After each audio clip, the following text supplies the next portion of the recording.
Hello guys, today we are going to learn about depressive disorders. There are a lot of type of depressive disorders and we are going to learn about the diagnostic criteria and how to make sure how do we understand which disorder to diagnose and disorder to not diagnose. Before moving forward, I want you guys to understand some basic terms which are necessary for you to understand and it's important and they are going to come a lot. One of them is comorbid with, it means occurs with. We use comorbid with when we have to diagnose a disorder and there are other disorders or symptoms that come with that disorder, right? Then it is remission. What does remission mean? It means that for in terms of psychology or when diagnosing psychological disorders, remission means no symptoms for a specific period of time, right? Partial remission means few symptoms are present or few symptoms are present for less than a specific period of time. Anhedonia. What does anhedonia mean? Anhedonia means loss or absence of pleasure. There are two types of anhedonia. One is anticipatory and the other is consummatory. Anticipatory is when client is not engaging in any activity. It will not give any thinking, it will not give them any pleasure. So when does anticipatory occur? When the client doesn't engage in the activity thinking that any pleasure will not happen, right? So, like, for example, a kid with the fear that they will not feel happy after jumping, doing bungee jumping, they don't engage in it, right? It's just an example. Consummatory is after engaging in an activity, they does not feel anything. Okay, for example, if a person has depression and during that phase have they engage in a sexual activity with their partner but they do not feel anything, so this is consummatory anhedonia where there is loss or absence of pleasure. Okay, before moving forward we need to understand what depression is actually. We use depression a lot of time in our daily life, but we need to understand what are the diagnostic criteria and what does depression mean in clinical terms, right? So behaviorally, behaviorally, many people with depression are slowed down. A condition known as psychomotor retardation. They walk more slowly, gesture more slowly, right? So when there is usually in depression, people are very slow. They act like sloths, right? So they move very slowly. Everything is slow, right? And because of that they have a lot of accidents. And why is so? Because they are very slow in order to process or react to a situation in order to avoid it, right? So for example, if I see a car coming in front of me, I'll try to go in the side of the road or I'll try to run, right, in order to escape or in order to prevent the accident from happening. But a person who has psychomotor retardation, he will be slow to even react, or he will be very slow that he won't be able to move to the side, right, before the car comes. And because of that, they have a lot of accidents. Many people with depression lack energy and report feeling chronically fatigued. A subset of people with depression still and may move around or fidget aimlessly. The thoughts of people with depression may be filled with themes of worthlessness, guilt, hopelessness, and even suicide. They have trouble concentrating and making decisions. Some people with severe depression lose touch things of reality. These delusions and hallucinations usually are negative. People with depression may have delusions that they have committed a terrible sin, that they are being punished, or that they have killed or hurt someone. They may hear voices of accusing them of having committed an atrocity or instructing them to kill themselves. Major depressive disorders. In order to diagnose a major depressive disorder, we need to have five of the following symptoms from criteria A, and all those five symptoms needs to be present minimum of 2 weeks. Okay, this is the main diagnostic criteria, which is we need five symptoms, and all those five out of all the symptoms, 5 symptoms need to be present during the same 2-week period, right? If they are not, then we cannot diagnose it as major depressive disorder. What can we diagnose? That we'll be discussing later. Okay, so also it should represent a change from previous functioning, which means that if a person was functional before the depressive episode, but due to depression, their functioning has impaired, so it needs to represent that there is a change. At least one of the symptom is either depressed mood or loss of interest or pleasure, right? So out of the five, one symptom needs to be depressed mood or loss of interest or pleasure. Okay, so depression takes several forms. A severe depressive symptom lasts 2 weeks or more and can be diagnosed as a major depressive disorder. The diagnosis of major depressive disorder requires that a person experiences either depressed mood or loss of interest in usual activities, plus at least four other symptoms of depression chronically for at least 2 weeks.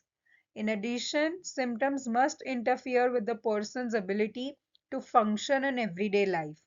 People who experience only one depressive episode receive a diagnosis of major depressive disorder, single episode.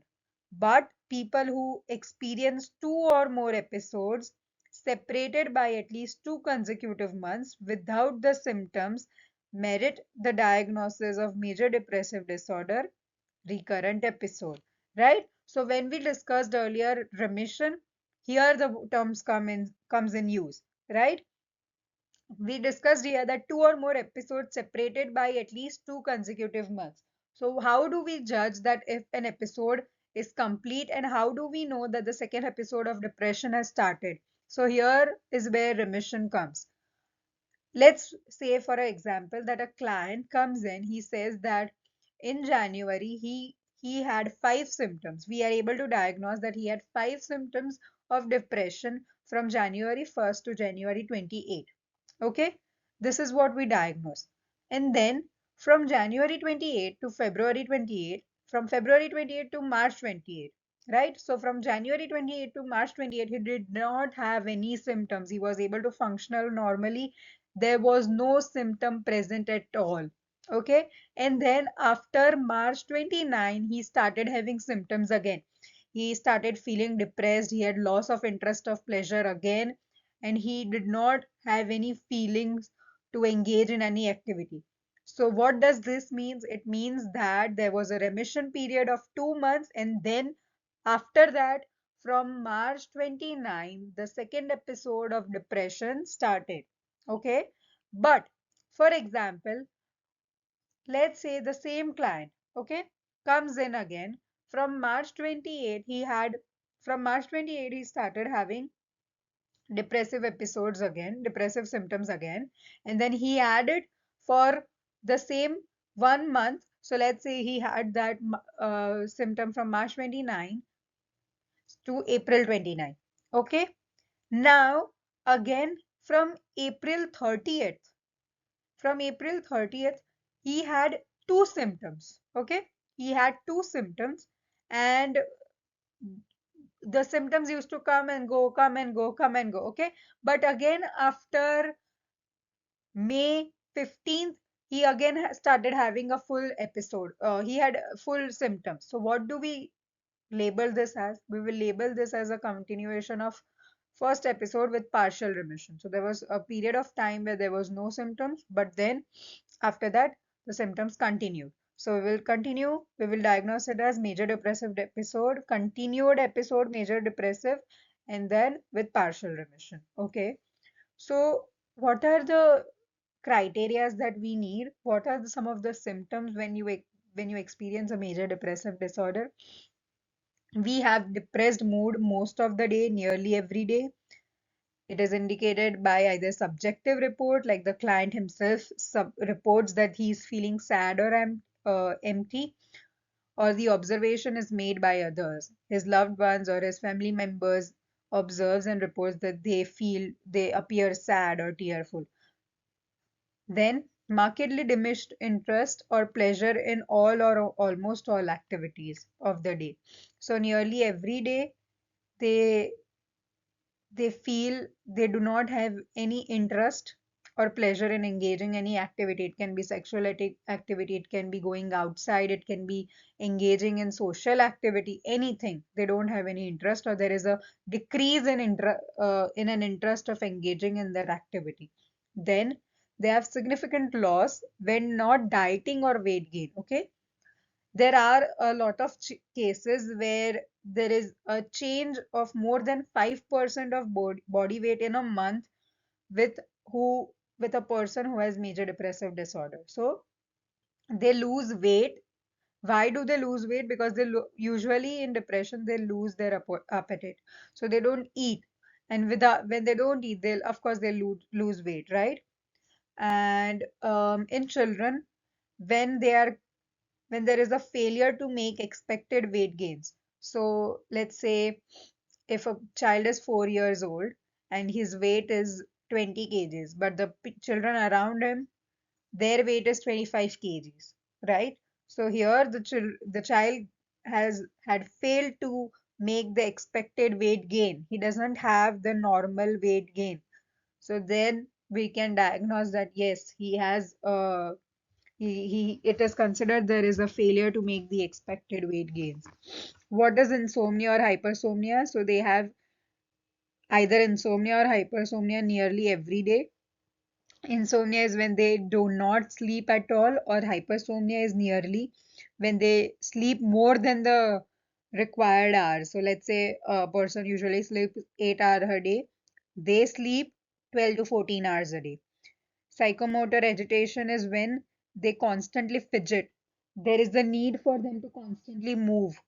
There's a need for them to constantly move their legs or keep fidgeting. That is when there is psychomotor agitation. Psychomotor retardation occurs when they don't act, they don't move, or when they move, they move very slowly, like very slowly. If you want to know, you should go Google up and search sloths, and you will understand that they are slow than that animal also. Okay, and it's clearly observable by others. We cannot, we do not usually depend on the subjective feelings, but it's clearly observable by others. And then they experience fatigue, loss of energy, they feel worthless, they have this guilt that every problem in the world is because of them.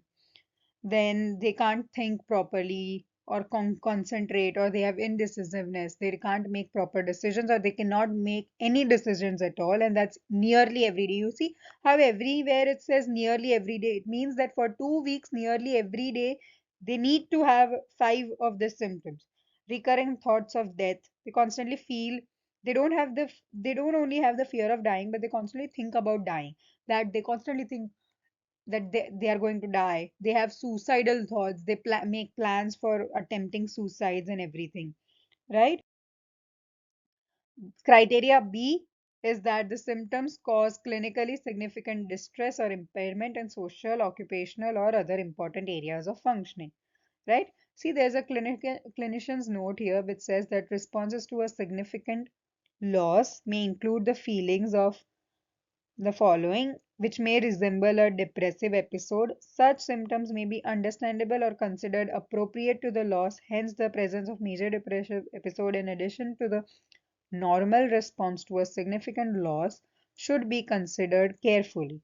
So it means that if a client comes in and he says that he doesn't want to engage in any activity, he he is irritable, he's sad, he feels that everything that is happening bad around him is because of him. He doesn't want to eat, but and you diagnose he has five symptoms and that's for 2 weeks, and you diagnose them that you have major depressive disorder, but you they forget to mention that their father passed away recently, right? So we can't diagnose that, or we usually don't, because we consider that this is because of bereavement, or maybe they had a financial loss, or their house was shattered because of a tsunami or something, right? So when there is a proper reason, we usually don't diagnose it as a major depressive episode. However, in some cases, if the time frame has passed and it's not normal to still hold on to the sadness or still hold on to that, so in that cases, the decision is usually made on the basis of a clinical judgment, looking at the individual's history and the cultural norms for the expression of distress in the context of loss, right? So for the first 14 days in some cultures, the person is supposed to mourn and he is supposed to not engage in any activity, instead sit at home and just mourn for the death of their loved one, right? So for the first 14 days, if the society considers it normal, then it is normal, right? So we need to take a look at a lot of things like that. Also, I want to mention that depression, if we want to, differentiate between major depressive disorder and a persistent depressive disorder, we need to understand that major depressive disorder usually has high intensity, but the duration is brief, right? You need to remember this. Major depressive disorder, it's a, you can use it as a cue that high intensity, duration brief, right? Now, what are specifiers? So, specifiers are nature of symptoms that do not meet full threshold for a disorder. Specifiers are nature of symptoms that do not meet full threshold for a disorder. Anxious distress. So, if we say major depressive disorder with anxious distress, it means that there are prominent anxiety symptoms present with depressive symptoms of major depressive disorder. Okay. If we say major depressive disorder with mixed features, it means that there are symptoms of major depressive disorders present with presence of at least three manic symptoms or hypomanic symptoms, but these manic symptoms or hypomanic symptoms do not meet the criteria for a manic episode. Melancholic features, inability to experience pleasure, distinct depressed mood, depression regularly worse in morning or while waking up, right? Marked with psychomotor retardation or anorexia or weight loss. So this usually occurs in the melancholic features. Depression with catatonic features occurs when people show strange behaviors collectively known as catatonia, which can range from a complete lack of movement to excited agitation. Then we have mood congruent psychotic features and mood incongruent psychotic features. Psychotic features is presence of mood congruent or mood incongruent delusions or hallucinations. Mood congruent psychotic features are when a person has thoughts that are aligned with depression, symptoms like guilt or personal inadequacy. Mood incongruent is when thoughts are not aligned with depression symptoms, right? Then we have seasonal pattern. Seasonal pattern is actually something that is seasonal. So, like they have depressive symptoms with seasonal patterns, which occurs only during the terms of winter, usually during a specific season, and then goes away if the season also goes away. So let's say they have a seasonal pattern. They have depressive episodes only during winter, and when summer comes, when the days are longer and nights are shorter, their depression goes away. So this is when it occurs during seasonal pattern. Then we have atypical features, which mean positive mood reaction to some events, significant weight gain or increase in appetite, hypersomnia. And then when the events are bad, they have heavier lead. Persistent depressive disorder formerly was known as dysthymic disorder and chronic major depressive disorder. Its its essential feature is depressed mood for most of the days, for more days than not, for at least 2 years. In children and adolescents, the persistent depressive disorder requires depressed mood or irritable mood for a duration of at least 1 year. In addition, its diagnosis requires the presence of two or more symptoms, which is out of the criteria A, which is poor appetite, insomnia, hypersomnia, lower energy, fatigue, low self esteem, poor concentration, hopelessness. Then during the 2 year period and 1 year for children or adolescents, there should be, the person must never have been without symptoms for without the symptoms of depression for longer than a 2 month period. The person should have the symptoms of depression, and if he is symptom free for a period of longer than 2 months, then we cannot consider it as a persistent depressive disorder unless it's for 2 years, right? When an individual meets diagnostic criteria for major depressive disorder for 2 years, he or she is also given the diagnosis of persistent depressive disorder. This means that for a period of 2 years, like let's say you have a client who comes in and says that he is experiences he has major depressive disorder where he experiences depression for a period of time, then for two months he is symptom free, then again after 2 months he is starting to get symptoms, and this is going on since 2 years. So this is his third year of experiencing depression. Then in that case we can also give him a diagnosis of persistent depressive disorder. Okay. Usually, now, as we mentioned earlier, that in major depressive disorder, the intensity is high, the duration is low. In persistent depressive disorder, the intensity is low, but the duration is long. We have premenstrual disorder, dysphoric disorder. Some women regularly experience significant increase in distress or pain during the premenstrual phase of their menstrual cycle. Their symptoms are often a mixture of depression, anxiety, and tension, and irritability and anger, which may occur in mood swings during the week before the onset of menses.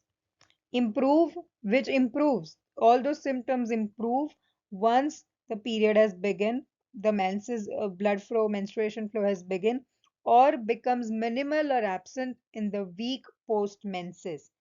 These women also often report physical symptoms such as breast tenderness or swelling, bloating and weight gain, and joint and muscle pain. These women can be diagnosed with premenstrual dysphoric disorder. Although many women experience mild premenstrual symptoms, only 2% women meet the diagnostic criteria for premenstrual dysphoric disorder. They feel lethargic, they have lack of energy, they overeat, or they have specific food cravings like chocolate. They feel constantly overwhelmed, they feel out of control. The symptoms interfere with their work or school life. The disturbance is not because of major depressive disorder or panic disorder or any other disorder, but only because of the periods or the menses. And the symptoms that we discussed earlier, the criteria A symptoms, they need to be confirmed by 2 period cycles. So let's say a lady has this disorder. So she needs to, in order to diagnose or in order for us to give her a proper diagnosis, she needs to report or daily rate the symptoms from a scale of 1 to 10 usually for two period cycles every day before her period begins. Okay. Then we have subclinical threshold conditions. What is subclinical threshold conditions? This is when the client has a lot of symptoms that are similar to the disorder, but they don't meet the full threshold conditions. As we discussed, let's say we know that for a major depressive disorders, we need 2 weeks of symptoms. Let's say a client comes in and he's experiencing depressive symptoms, 5 depressive symptoms for 5 days a week. So we can't deny him to treat, right? So we can consider that it's a short duration depressive episode, right? Or else let's say a client comes in and he has 14 days, uh, for the 14 days period, he had 4 depression symptoms, right? So we can't send him away. We need to treat them. So we can say depressive episode with insufficient symptoms, right? Let's say a client has a lot of depressive symptoms, but they again don't meet the threshold conditions for persistent or for major MDD or persistent. What should we do? So we can also diagnose him as unspecified depressive disorder.